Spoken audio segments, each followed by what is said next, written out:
দেখেন তারা কি করতেছে, তারা সবাই বার্থডে কেক কাটা নিয়ে ব্যস্ত। জানি না কি করতেছে, ইমার্জেন্সি রোগী বসে আছে ওখানে, একটা ঘন্টা হয়ে গেল কাটাই ব্যস্ত।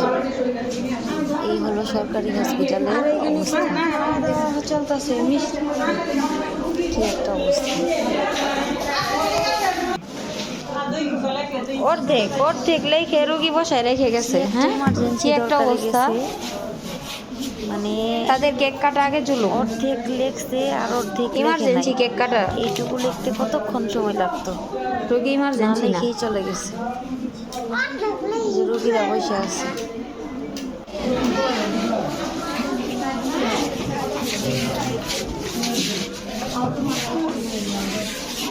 দুইটা ঘন্টা হয়ে গেল না?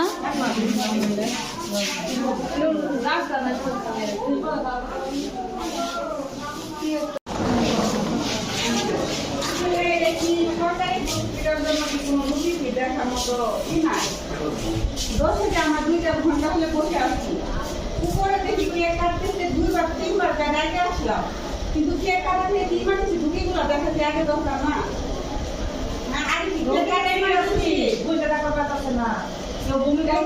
খবর দেওয়ার মতো কোনো কিছু নাই, সামনে খবর দেওয়া লাগবে।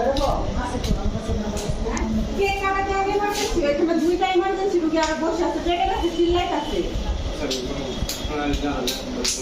আমরা 2বার ওইখানে গেছিলাম ডাকতে, ওরা আসে নাই। আর এই গরমের মধ্যে থাকা যাইতেছে না, 2টা ঘন্টা হয়ে গেছে। ওরা ভালো করে দেওয়ার জন্য ওইখানে ডাক্তার থাকে না।